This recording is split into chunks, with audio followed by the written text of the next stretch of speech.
සවස 6යි. මේ ශ්‍රී ලංකා ගුවන්විදුලි සංස්ථාවයි. මෙන්න ප්‍රවෘත්ති. සංස්කරණය වින්දහා කල්පනී අබේසේකර, ප්‍රකාශය ජානක සුනිත් බණ්ඩාර. සීදුව කොවිඩ් අතරමැදි ප්‍රතිකාර මධ්‍යස්ථානය ජනපතිගේ නිරීක්ෂණයට. වනවිරුවන් ආරක්ෂා කර ගැනීම ශ්‍රී ලාංකික ජාතියේ විශිෂ්ට මානුෂික ගුණාංගයක් බවට අග්‍රාමාත්‍යවරයාගෙන් විශේෂ ප්‍රකාශයක්. ගැබිනි මව්වරුන් සඳහා සයිනෝෆාම් එන්නත පමණක් නිර්දේශ කරේ. කොවිඩ් ව්‍යසනය හමුවේ ප්‍රතිකාර මධ්‍යස්ථාන වැඩි දියුණු කිරීමට පියවර රැසක්. කොවිඩ් හමුවේ අපහසුතාවට පත් කලාකරුවන් රැසකට රජයෙන් සහන. ගීත ප්‍රචාරයේදී කතෘ භාගය ගෙවීමටත් තීරණය කෙරේ. ආණ්ඩු පක්ෂයේ මන්ත්‍රී කණ්ඩායම පාර්ලිමේන්තුවේදී හමු වෙයි. කොටි සංවිධානය නැවත ප්‍රවර්ධනය කිරීමට කිසිවෙකුටත් ඉඩ නොතබන බවට උතුරු පළාත බහර ජ්‍යෙෂ්ඨ නියෝජ්‍ය පොලිස්පතිගෙන් ප්‍රතිඥා. ගත වූ පැය 24 තුළ ලොව පුරා වාර්තා වූ කොවිඩ් ආසාදිතයන් ගණන 5 ලක්ෂය ඉක්මවයි. එංගලන්ත තරග සංචාරය සඳහා ශ්‍රී ලංකා ක්‍රිකට් කණ්ඩායමට නව උපදේශක පුහුණුකරුවෙක්. මේ ප්‍රවෘත්ති ශ්‍රී ලංකා ගුවන්විදුලි සංස්ථාවෙන්. සීදුවේ ඉදිකෙරුණු කොවිඩ් අතරමැදි ප්‍රතිකාර මධ්‍යස්ථානයේ නිරීක්ෂණ චාරිකාවක් සඳහා ජනාධිපති ගෝඨාභය රාජපක්ෂ මැතිතුමා අද පස්වරුවේ සහභාගී වී තිබේ. බ්‍රැන්ඩික්ස් ආයතනයේ ලබා දුන් ගොඩනැගිල්ලක ඉදිකෙරුණු ප්‍රතිකාර මධ්‍යස්ථානය වාට්ටු 3කින් සමන්විතය. එහි එකවර ප්‍රතිකාර ලැබිය හැකි රෝගීන් සංඛ්‍යාව 1200කි. ප්‍රායෝගිකව නිවෙස්වල ප්‍රතිකාර දිය නොහැකි එහෙත් බරපතල රෝග ලක්ෂණ නොපෙන්වන කොවිඩ් ආසාදිතයන්ට මෙහිදී ප්‍රතිකාර කිරීමට නියමිතය. මේ වන විට මෙරට කොරෝනා මරණ සංඛ්‍යාව 16 සීමාව ආසන්නයට පැමිණ තිබේ. ඊයේ දිනය වන විට මෙරටින් වාර්තා වූ කොවිඩ් ආසාදිත මුළු මරණ සංඛ්‍යාව 981කි. පසුගිය 10 වෙනිදා සිට ඊයේ දිනේ දක්වා කොවිඩ් ආසාදිත මරණ ගණන 19කි. මේ දක්වා වාර්තා වී ඇති සමස්ත කොවිඩ් ආසාදිතයන්ගේ සංඛ්‍යාව 1,45,202ක් වෙයි. කොළඹ දිස්ත්‍රික්කෙන් ආසාදිතයන් 320 දෙනෙකුද, ගම්පහ දිස්ත්‍රික්කෙන් ආසාදිතයන් 677 දෙනෙකුද වාර්තා වී තිබේ. රණවිරුවන් ආරක්ෂා කර ගැනීම ශ්‍රී ලාංකික ජාතියේ තිබෙන විශිෂ්ට මානුෂික ගුණාංගයක් බව අග්‍රාමාත්‍ය මහින්ද රාජපක්ෂ මහතා ප්‍රකාශ කරයි. ඒ නිසාම රණවිරුවන්ට එරෙහිව ජිනීවා මානව හිමිකම් සමුළුවට ඉදිරිපත් කළ යෝජනාවේ සම අනුග්‍රහකත්වයෙන් ඉවත්වීමටද ක්‍රියා කළ බව ඔහු අවධාරණය කළේය.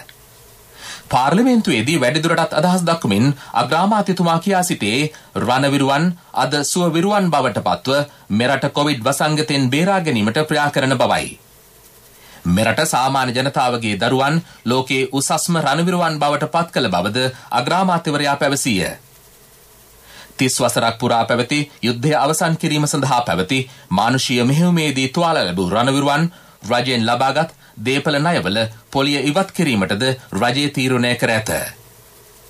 රණවිරුවන් දහස් ගණනකගේ ජීවිත පරිත්‍යාග කරමින් උදා කරගත් විජයග්‍රහණය කිසිදු විටක පාවා නොදෙන බවද අග්‍රාමාත්‍යවරයා අවධාරණය කළේය. එදා හිටපු ආරක්ෂක ලේකම් ගෝඨාභය රාජපක්ෂ, හිටපු හමුදාපති සරත් ෆොන්සේකා, හිටපු නාවික හමුදාපති වසන්ත කරන්නාගොඩ, හිටපු ගුවන් හමුදාපති රොෂාන් ගුණතිලක ජනසංහාරයක් කරන්න තමන්ගේ සේනාව මෙහෙයුණු අය නොයි.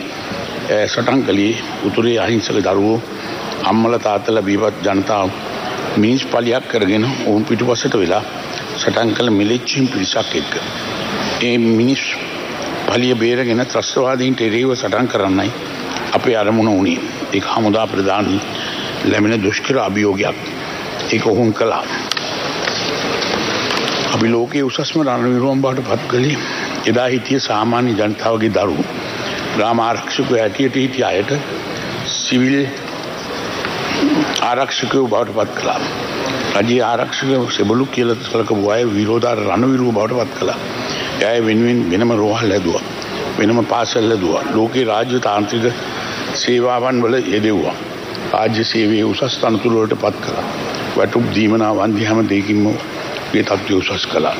ඒ වගේම මානුෂ්‍ය මෙහෙයුමේදී තුවාලලත් රණවිරුවන් රජයෙන් ලබාගත් දීපල ණය වලින් පොලි ඉවත් කරන්නත් අපි තීරණය කරන් තියෙන්නේ.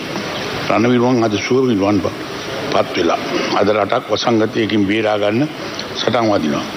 රටට ජාතියට ද්‍රෝහී බලවේග එදා යුද්ධයේදී අපට එළි වුණා වගේම අදත් වසංගතයට එරෙහිව ත්‍රිවිධ හමුදා යොදවන්නට එරෙහි වෙනවා. මොකද මතක තියාගන්න ලෝක තරුණ ත්‍රස්තවාදීන්ට විරුද්ධව සටන් කරලා ලෝකෙට ආදර්ශ දුන්න වගේම ලෝකයේ ධර්ම වසංගතයට මුහුණ දීලා මේ රණවිරුවන් ලෝකෙට ආදර්ශයක් දෙන්න බව ඕනෑම තත්වයකට මුහුණ දෙන්න පුළුවන් පිරිසක් බවට ත්‍රිවිධ හමුදා පොලිස් සිවිල් ආරක්ෂක සෙබළුන් අපිපත් කොට තිබෙනවා. අද වගේ දවසක් මට ඒ ගැන ආඩම්බරයි. මේ උදාර විරුවන් ආරක්ෂා කර ගැනීම ශ්‍රී ලාංකික ජාතියේ තිබෙන විශිෂ්ට මානසික ගුණාංගයක් බව මේ සභාවට මම අවධාරණය කරනවා. එදා මෙන්ම අදත් පළමුවත් දෙවනුවත් තෙවනුවත් මව්බිම බව අග්‍රාමාත්‍ය මහින්ද රාජපක්ෂ මහතා පාර්ලිමේන්තුවේදී විශේෂ ප්‍රකාශයක් කරමින් පැවසීය. ජනාධිපති ගෝඨාභය රාජපක්ෂ මහතා එවකට ආරක්ෂක ලේකම්වරයාව සිටියේදී ත්‍රිවිධ හමුදා ප්‍රධානීන් හා එක්ව තම සේනා මෙහෙයුවේ ජන සංහාරයකට නොව මිනිස් පලිහක් ලෙස තබා ගනිමින් සටන් කළ ම්ලේච්ඡ ත්‍රස්තවාදීන්ට එරෙහිව බවද රාජපක්ෂ මහතා ප්‍රකාශ කළේය. මුදල් පනත යටතේ නියෝග 3ක් ගුවන් තොටුපළ සංවර්ධන පනත යටතේ එක් නියෝගයක් ක්‍රමෝපාය සංවර්ධන ව්‍යාපෘති පනත යටතේ නියමයන් 2ක් විදේශ විනිමය පනත යටතේ එක් නියෝගයක් සහ විශේෂ වෙළඳ භාණ්ඩ බදු පනත යටතේ නියෝගයක් පාර්ලිමේන්තුවේදී අද සම්මත කෙරින. පාර්ලිමේන්තුවේදී අදහස් දක්වමින් බන්දුල ගුණවර්ධන අමාත්‍යවරයා ප්‍රකාශ කළේ ගීත ප්‍රචාරයේදී කතෘ භාගය ගෙවීමට තීරණය කර ඇති බවයි. ශ්‍රී ලංකා ගුවන්විදුලි සංස්ථාව ක්‍රමවත්ව මේ දක්වා ප්‍රචාරය වූ ගීත සඳහා කතෘ භාගය ලබා දී තිබේ.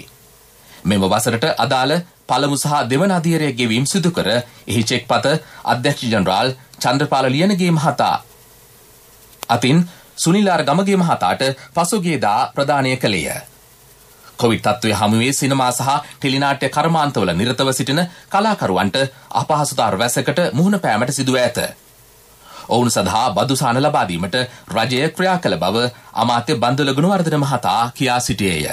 මේ දුෂ්කර අවස්ථාවේ අධ්‍යාපන අමාත්‍යාංශය සමග ඒකාබද්ධ වැඩසටහනක් සකස් කළා. දරුවන් වෙනුවෙන් විශේෂයෙන් අපේ රටේ ප්‍රධාන විභාග 3ක් තියෙනවා. පයේ ශිෂ්‍යත්ව විභාගය, අපසු සාමාන්‍ය පෙළ විභාගය, අපසු උසස් පෙළ විභාගය. එතකොට එක නාලිකාවකට බාර ගන්න පුළුවන් නම් පයේ ශිෂ්‍යත්වයේ සඳහා අපි උදේවරුව සම්පූර්ණයෙන් පවත්වාගෙන යනවා. තව නාලිකාවක් කියනවා අපි අපසු සාමාන්‍ය පෙළ දරුවන් සඳහා පාඩම් ටික කරනවා. තව නාලිකාවක් කියනවා අපසු උසස් පෙළ විද්‍යාංශයේ එක නාලිකාවක්, වාණිජාංශයේ තව නාලිකාවක්, කලාංශයේ තව නාලිකාවක්, තාක්ෂණාංශයේ තව නාලිකාවක් ගත්තොත් මේ දරුවන්ට විශාල මාධ්‍ය මෙහෙවරක් කරන්න පුළුවන් වෙනවා කියලා මම හිතනවා. ඒ වගේම ඒ තුලින් ඔවුන්ට ආදායමක් ලබා ගන්නත් පුළුවන්. මම ඒ පිළිබඳ අවධානය යොමු කරන්නට කියලා ආයතන ප්‍රධානීන්ගෙන් ඉල්ලා සිටීමට කැමැතියි.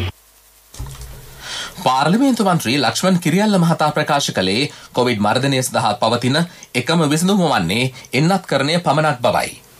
එන්නත්කරණයේ ප්‍රමාදයක් සිදුවන බැවින් එය කඩිනම් කළ යුතු බවද ඔහු පැවසීය. බස්නාහිර පළාත තුළ එන්නත්කරණය සාර්ථකව සිදුවන බව අමාත්‍ය රෝහිත අබේගුණවර්ධන මහතා ප්‍රකාශ කළේය.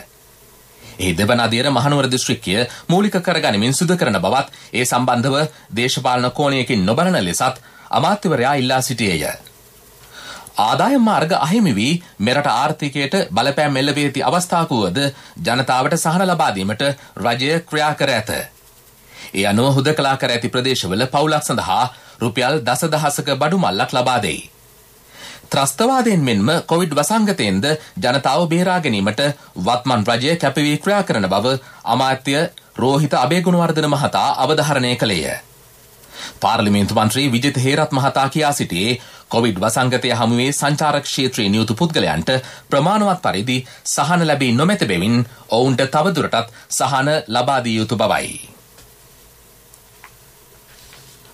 ආණ්ඩු පක්ෂ මන්ත්‍රී කණ්ඩායමේ හමුව අග්‍රාමාත්‍ය මහින්ද රාජපක්ෂ මහතාගේ ප්‍රධානත්වයෙන් අද පස්වරුවේ පාර්ලිමේන්තුවේදී පැවැත්වින. කොළඹ වරාය නගර ආර්ථික කොමිෂන් සභා පනත් කෙටුම්පත පිළිබඳව ශ්‍රේෂ්ඨාධිකරණයේ දැනුම් දීම කතානායකවරයා ප්‍රකාශයට පත් කිරීමෙන් අනතුරුව ආණ්ඩු පක්ෂ මන්ත්‍රී කණ්ඩායම මෙලෙස රැස් වී තිබේ. මෙම අවස්ථාවට ආණ්ඩු පක්ෂයේ සියලුම මැති ඇමතිවරු එක්ව සිටියහ. මේ අතර රක්ෂිත බන්ධනාගාරගතව සිටින ප්‍රේමලාල් ජයසේකර සහ අපරාධ පරීක්ෂණ දෙපාර්තමේන්තුව බහරේ සිටින රිෂාඩ් බදූදීන් යන මන්ත්‍රීවරුන් අද පාර්ලිමේන්තු රැස්වීම සඳහා පැමිණ තිබේ. ඔවුන්ට අවශ්‍ය නම් පාර්ලිමේන්තු සභාවාර සඳහා සහභාගී වීමට හැකි බවට කතානායකවරයා ඊයේ දැනුම් දී තිබින. මේ ප්‍රවෘත්තිය ශ්‍රී ලංකා ගුවන්විදුලි සංස්ථාවෙන්. දැන් HDFC බැංකුවෙන් EPF ණය තොරතුරු හා සේවාවන් SMS එකකින්.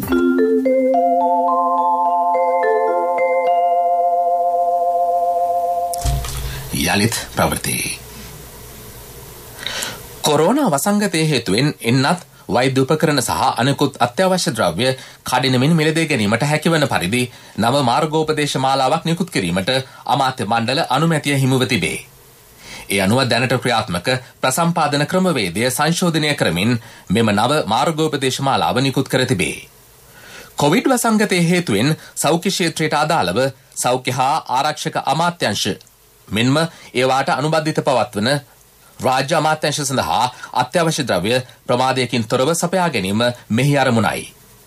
එමෙන්ම ශ්‍රී ලාංකික විගමනික ශ්‍රමිකයන් සඳහා යෝග්‍ය රක්ෂණ ක්‍රමයක් හඳුන්වා දීමට කම්කරු අමාත්‍යවරයා ඉදිරිපත් කළ යෝජනාවට අමාත්‍ය මණ්ඩල අනුමැතිය හිමි විය. වැලිකඩ බන්දරාගාර සංකීර්ණය හොරණ මිල්ලෑව ප්‍රදේශයේ ප්‍රතිස්ථාපනය කිරීම හා වැලිකඩ බන්දරාගාර පරිශ්‍රයේ පිහිටි ඉඩම මිශ්‍ර නාගරික සංවර්ධන ව්‍යාපෘතියක් සඳහා යොදා ගැනීම පිළිබඳව නාගරික සංවර්ධන හා නිවාස අමාත්‍යවරයා වශයෙන් අග්‍රාමාත්‍යවරයා සහ අධිකරණ අමාත්‍යවරයා ඒකාබද්ධව ඉදිරිපත් කළ යෝජනාවට අමාත්‍ය මණ්ඩල අනුමැතිය හිමිව තිබේ. කොවිඩ් වසංගත තත්ත්වය හමුවේ දීප ව්‍යාප්ත රෝහල්වලට සහ අතරමැදි කොවිඩ් ප්‍රතිකාර මධ්‍යස්ථාන වෙත අත්‍යවශ්‍ය සෞඛ්‍ය ආරක්ෂිත උපකරණ ලබා දීමේ වැඩසටහනක් මේ වන විට ක්‍රියාත්මක වෙයි.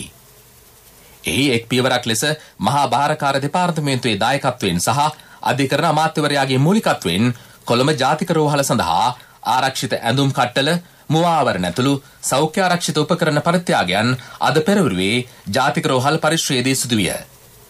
එහිදී අධිකරණ අමාත්‍ය අලි සබ්රි මහතා කියා සිටියේ මෙම අවාසනාවන්ත තත්ත්වය හමුවේ සියලු දෙනාම එක්ව අභියෝගයට මුහුණ දිය යුතු බවයි. LTT සංවිධානයේ හිටපු නායකයන් සමරා කොටි සංවිධානය නැවත ප්‍රවර්ධනය කිරීමට කිසිවෙකුටත් ඉඩ නොදෙන බව උතුරු පළාත බහර ජ්‍යෙෂ්ඨ නියෝජ්‍ය පොලිස්පති සංජීව ධර්මරත්න මහතා අවධාරණය කරයි.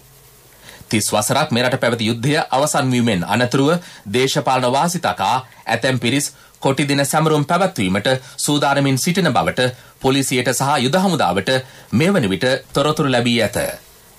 ඒ අනුව LTT සැමරුම් සිදු කරන්නන් සොයා උතුරු පළාත පුරා හමුදාව සහ පොලිසිය විශේෂ මෙහෙයුම්ද ආරම්භ කර තිබේ. මේ අතර මඩකලපුව කල්කොඩා ප්‍රදේශයේදී LTT සැමරුමක් සංවිධාන කළ පුද්ගලයෙකු අත්අඩංගුවට ගත් බව පොලිස් මාධ්‍ය ප්‍රකාශක නියෝජ්‍ය පොලිස්පති අජිත් රෝහණ මහතා පවසයි. ජාතික ගුවන්විදුලිය කළ විමසුමකදී ඔහු ප්‍රකාශ කළේ 38 හැවිරිදි විමලසේන ලවකුමාර නැමැත්තෙකු එලෙස අත්අඩංගුවට ගත් බවයි. සේරුවිල මංගල රාජමහා විහාරස්ථානයේ අභිනව විහාරාධිපති වශයෙන් පූජ්‍ය දොඩම්පහළ චන්දසිරි මහානායක ස්වාමින් වහන්සේ පත් කෙරෙති. එම විහාරස්ථානයේ වැඩවසූ පූජ්‍ය මුංහේනේ මෙත්තාරාම නාහිමිපාණන් වහන්සේ හදිසියේ ඉන්දියාවේදී අපවත් වීම ඊට හේතුවයි. මාර්ග ආරක්ෂාව සුරක්ෂිත කිරීම සඳහා වැඩසටහන් රැසක් ක්‍රියාත්මක කරන බව පොලිස් මාධ්‍ය ප්‍රකාශක නියෝජ්‍ය පොලිස්පති අජිත් රෝහණ මහතා ජාතික ගුවන්විදුලියට පැවසීය. ජාත්‍යන්තර අනතුරු නිවාරණ සතිය ඊයේ ආරම්භ විය. ඒ අනුව ප්‍රවාහන අමාත්‍යංශයේ මාර්ග ආරක්ෂාව පිළිබඳ ජාතික සභාව සමග පොලිසිය විශේෂ අවබෝධතාවය සුමක් අත්සන් කර තිබේ. එහිදී ඉදිරි වසර 5ක කාලය තුළ මාර්ග ආරක්ෂාව තහවුරු කිරීම සඳහා ගනු ලබන ක්‍රියාමාර්ග සහ ඊට අදාළ සම්පත් දායකත්වයට මාර්ග ආරක්ෂාව පිළිබඳ ජාතික සභාව එකඟත්වය පළ කර ඇත. මද්ද්‍රව්‍ය භාවිත කර රිය පදනන්නන් අත්අඩංගුවට ගැනීම සම්බන්ධයෙන් මෙහිදී විශේෂ අවධානයක් යොමු කෙරේ. රිය ඇඩ්මිරල් උපුල් දිසිල්වා මහතා බටහිර නාවික විධානයේ ආඥාපති වශයෙන් අද වැඩභාර ගත්තේය. මීට පෙර ඔහු නාවික හමුදා මුලස්ථානයේ අධ්‍යක්ෂ ජනරාල්වරයා වශයෙන්ද සේවය කර තිබේ. මීළඟට ප්‍රමුඛ පුවත. දැන් HDFC බැංකුවෙන් EPF ණයතොරතුරු හා සේවාවන් SMS එකකින්. රාජ්‍ය හා පෞද්ගලිකංශයේ රැකියාවේ නියුතු ඔබ කොහේ සිටියත් EPF ණයතොරතුරු හා සේවාවන් ලබා ගැනීම සඳහා කළ යුත්තේ EPF හිස්තැනක් නම හා ප්‍රදේශය සඳහන් කර 071 SMS එකක් එවීම පමණයි. HDFC බැංකුව ඔබ අප සුරකින්න බැංකුව. ප්‍රමුඛතම පුවත ඔබ වෙත ගෙනෙන්නේ සිද්ධාලේප ලක්වියාව. ගැබෙනි මව්වරුන් සඳහා සයිනෝෆාම් කොවිඩ් එන්නත පමණක් ලබා දෙන බව කොළඹ කාසල් රෝහලේ ප්‍රසව හා නාරිවේද විශේෂඥ වෛද්‍ය සනත් ලැනරෝල් මහතා අවධාරණය කරයි. වෙනත් කිසිදු කොවිඩ් එන්නතක් ගැබෙනි මව්වරුන් සඳහා ලබා දෙන්නේ නැත. කොවිඩ් වසංගත තත්ත්වය හමුවේ මේ වන විට ගැබෙනි මව්වරුන් 5 දිනක මිය ගොස් ඇත.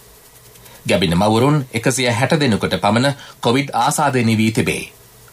කොවිඩ් අවදානම හමුවේ ගැබෙන මව්වරුන් ආරක්ෂා විය යුතු ආකාරය සම්බන්ධයෙන් විශේෂඥ වෛද්‍ය සනත් ලැනරෝල් මහතා මෙලෙස අදහස් පළ කළේය. දැනට ගර්භණී මව්වරුන්ට කොරෝනා එන්නත ලබා දීමේදී සයිනෝෆාම් කියන එන්නත තමයි ලෝක සෞඛ්‍ය සංවිධානය නිර්දේශ කරලා තියෙන්නේ. ඒ එන්නත පමණයි දැනට නිර්දේශ කරලා තියෙන්නේ. අනිත් එන්නත් දෙක ෆයිසර් එකයි මොඩර්නා එකයි ලංකාවේ නැහැ. ඒ නිසා මේ සයිනෝෆාම් එක විතරයි දැනට නිර්දේශ කරලා තියෙන්නේ. මේ ගර්භණී කාන්තාවන් ඉන්නවා නම් විශේෂයෙන්ම අධික අවදානම් මව්වරු ඉන්නවා. අපි දන්නවා පූර්ව ප්‍රසව කාඩ් එකේ තියෙනවා අධි අවදානම් කියලා. අධි අවදානම් ඉන්න මව්වරු අනිවාර්යයෙන්ම රෝහල්ගත වෙන්න ඕන. අනිත් මව්වරුත් එහෙම කොරෝනා රෝගය ගැන සැකයක් තියෙනවා නම් තමන්ගේ මේ පෞල් සෞඛ්‍ය නිලධාරිනියට දැනුවත් කරලා රෝහල්ගත වුණොත් හොඳයි.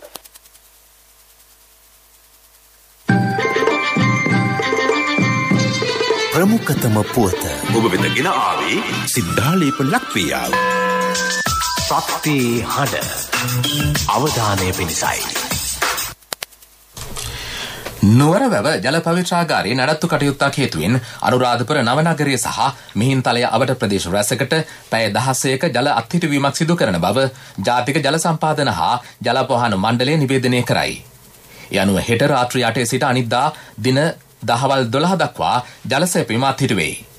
මේ අතර පෑලියගොඩ, වත්තල, මාබෝල, ජායල, කටුනායක, සීදුව, කැලණිය, බියගම, මහර, දොම්පේ සහ ගම්පහ ප්‍රදේශ කිහිපයකටද හෙට පෙරවරු 8:30 සිට පැය 16ක කාලයක් ජල සේපීම අත්හිටුවන බවද එම නිවේදනයේ දැක්වේ.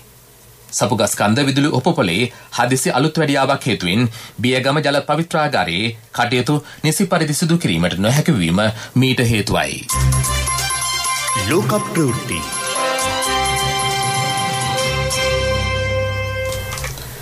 ගත වූ පැය 24 තුළ ලෝපුරා වාර්තා වූ කොවිඩ් ආසතියන් ගණන 5 ලක්ෂය ඉක්මවා තිබේ.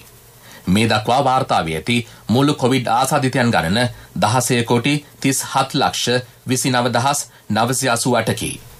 ගත වූ පැය 24 තුළ වාර්තා වූ කොවිඩ් මරණ සංඛ්‍යාව 9,944ක් වෙයි. ඊයේ දිනේද වැඩිම කොවිඩ් මරණ ගණනක් වාර්තා වූයේ ඉන්දියාවෙන් වන අතර මේ වෙන විට කොවිඩ් රෝගය වැඩි වශයෙන් ව්‍යාප්තව ඇති නවදිල්ලි නගරයේ සංචරණ සීමාවන්ද දැඩි කර තිබේ. නව කොවිඩ් ආසාදිතයන් 2,63,000ක් ඉන්දියාවෙන් අද වාර්තා විය. පුද්ගලයන් 4,329 දෙනෙකු මිය ගොස් ඇත. ප්‍රතිකාර මධ්‍යස්ථානවල ඉඩකඩ නොමැතිවීම හේතුවෙන් කොවිඩ් ආසාදිතයන් සඳහා එලිමහනේ ප්‍රතිකාර ලබා දීම සිදු කරන බවද ඉන්දීය මාධ්‍ය වාර්තා කරයි. ගාසා තීරයේ උත්සන්න වන ඊශ්‍රායල පලස්තීන ගැටුම් නවත්වා සටන් විරාමයක් ක්‍රියාත්මක කරන්නේ නම් ඊට සහාය පළ කරන බව ඇමරිකානු ජනාධිපති ජෝ බයිඩන් මහතා ප්‍රකාශ කරයි. දින 8ක් පුරා උත්සන්න වී ඇති ගැටුම් හේතුවෙන් මේ වෙන විට පුද්ගලයන් 212 දෙනෙකු පමණ මිය ගොස් තිබේ. මේ අතර දෙරටේ සාමාන්‍ය මැසියන් ආරක්ෂා කිරීමට කටයුතු කරන ලෙස එක්සත් ජාතීන්ගේ සංවිධානය ඇමරිකාව සහ බ්‍රිතාන්‍ය ඉල්ලීමක් කරයි. ඉන්දියාවේ මුම්බයි වෙරළට ඔබ්බෙන් වන මුහුදු තීරයේදී නෞකාවක් ගිලී යාමෙන් අතුරුදන් වූ පුද්ගලයන් ගණන 127ක් දක්වා ඉහළ ගොස් තිබේ. මේ වන විට ඉන්දියාවට බලපෑ ඇති සුළුක නාටුවේ හේතුවෙන් මෙම අනතුර සිදුවී ඇති බව වාර්තා වෙයි. එම යාත්‍රාවේ පුද්ගලයන් 273 දෙනෙකු සිට ඇති අතර ඉන් පුද්ගලයන් 146 දෙනෙකු ඉන්දීය නාවික හමුදාව විසින් බේරාගෙන තිබේ. පෙරසර සංවර්ධනයක පුවත් සම්පින්ඩනය සංවර්ධන පුවත්.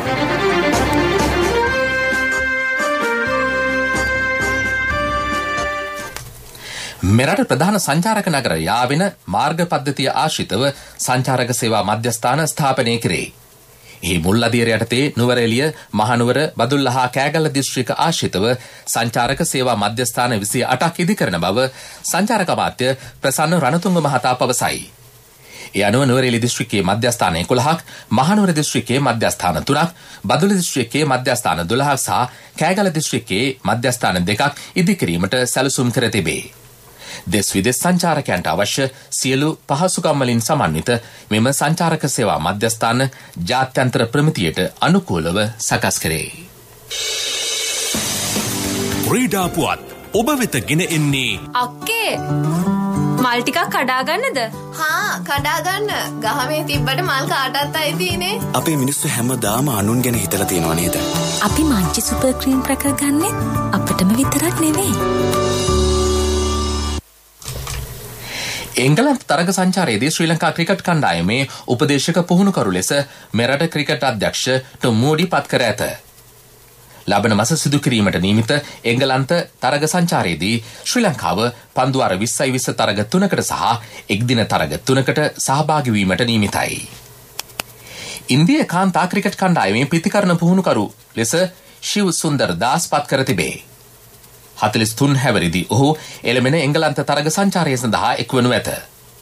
එම සංචාරයේදී ඉන්දියා කාන්තා ක්‍රිකට් කණ්ඩායම ටෙස්ට් තරගයකට එක්දින තරග 3කට සහ පන්දු අර 20 තරග 3කට ක්‍රීඩා කිරීමට නියමිතයි. දුව මේ මං අර කිව්ව වෑන් එක මං ගන්නයි බැලුවේ. මෙච්චර ලොකු වෑන් එකක් මොකටද තාත්තේ? කට්ටියම දාගෙන ට්‍රිප් එකක් කර යන්න පුළුවන් නේ ළමයි. අපේ මිනිස්සු හැමදාම අනුන් ගැන හිතලා තියෙනවා නේද? අපි මංචි සුපර් ක්‍රීම් ප්‍රකර් ගන්නෙ අපිටම විතරක් නෙවෙයි. ව්‍යාපාරික පුවත් ඔබ වෙත ගෙන එන්නේ EMV තාක්ෂණය සහිත NSB ATM කාඩ් පත ජූනි 30 වෙනිදා දක්වා නොමිලේ. වැඩි විස්තර 0112 379යි 379 දුරකථන අංකයෙන් හෝ ළඟ වෙති ශාඛාවෙන් විමසන්න.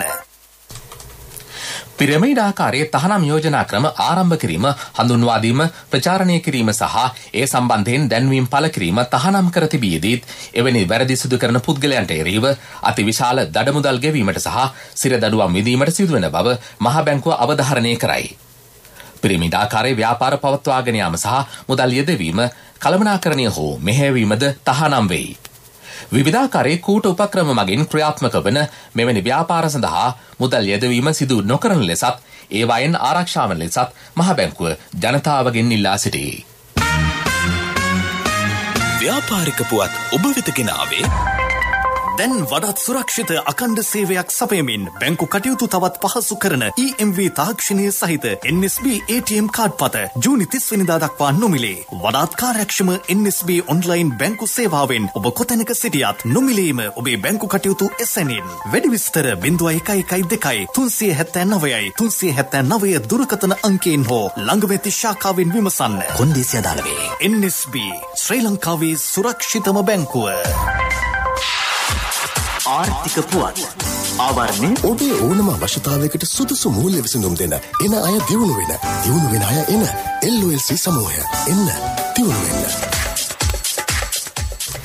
ශ්‍රී ලංකාවේ අපනයනකරුවන්ට දකුණු අප්‍රිකාවේ ව්‍යාපාර හමු මාලාවකට සහභාගී වීමේ අවස්ථාව හිමි වෙයි. පොල්, රබර්, රූපලාවන්‍ය හා ආයුර්වේද නිෂ්පාදන සහ විද්‍යුත් උපකරණ ආශ්‍රිත ව්‍යාපාර කටයුතු සිදු කරන අපනයනකරුවන් කෙරෙහිද මෙහිදී අවධානය යොමු කෙරේ. මෙම ව්‍යාපාර හමු සඳහා පහසුකම් සැපයීම පිණිස දකුණු අප්‍රිකාවේ මෙරට මහ කොමසාරිස් කාර්යාලය මිනාරා වාණිජ මණ්ඩලය සමග එක්ව කටයුතු කරයි. මගේ මහත්තයා දාපු මේ රත්තරන් මුද්ද තමයි මගේ ජීවිතේ. LOLC එකට ඔයාලගේ රත්තරන් පණ වගේ. ඔයාලගේ රන් බහන්න අපි ළඟ තියනකල් ඔයාලට ජීවිත රක්ෂණයකුත් දෙන්නේ අපි විතරයි. වෙලාවට ගෙවා ගන්න බැරි වුණොත් ඔයාලගේ රත්තරන් කොහොම හරි ඔයාලටම දෙන එකයි අපේ ප්‍රතිපත්තිය. ගෙවා ගන්න අමාරු වුණොත් අපි කතා කරලා විසඳුමකුත් දෙනවා. මුද්දට මං හිතපු නැති ගාණක් හම්බුණා. ආපු ගමන් වැඩෙත් උනා. වටිනා තෑග්ගකුත් හම්බුණා. LOLC එක කරන ගනුදෙනුවක් රත්තරන් වටින ගනුදෙනුවක් කියන්නේ ඒකනේ. LOLC ෆයිනෑන්ස් රන්සවි රන්නය සේවාව. රත්තරන්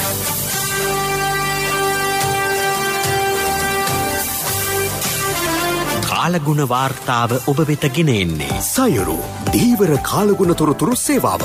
ඔබගේ ප්‍රදේශයට අදාළ කාලගුණ තොරතුරු නොමිලේ එසැනින් ඔබේ ඩයලොග් දුරකථනයට 828 අමතා ලියාපදිංචි වන්න. දීවර හා ජලජ සම්පත් දෙපාර්තමේන්තුව සහ කාලගුණ විද්‍යා දෙපාර්තමේන්තුවේ ඉදිරිපත් කිරීමකි. සයුරු සමග සුරැකීම. මධ්‍යම සබරගම ඌව නැගෙනහිර සහ උතුරු මැද පළාත්වලත් හම්බන්තොට සහ මුලතිව් දිස්ත්‍රික්කයේත් රාත්‍රී කාලයේ වැසි ඇතිවන බව කාලගුණ විද්‍යා දෙපාර්තමේන්තුව නිවේදනය කරයි. මධ්‍යම හා ඌව පළාත්වල ඇතැම් ස්ථානවලට මිලිමීටර් 50ට වඩා වැඩි තරමක තද වැසි ඇතිවීමට හැකිය. බස්නාහිර සහ වයඹ පළාත්වලත් ගාල්ල සහ මාතර දිස්ත්‍රික්කවලත් වැසිවාර කිහිපයක් ඇති වෙයි.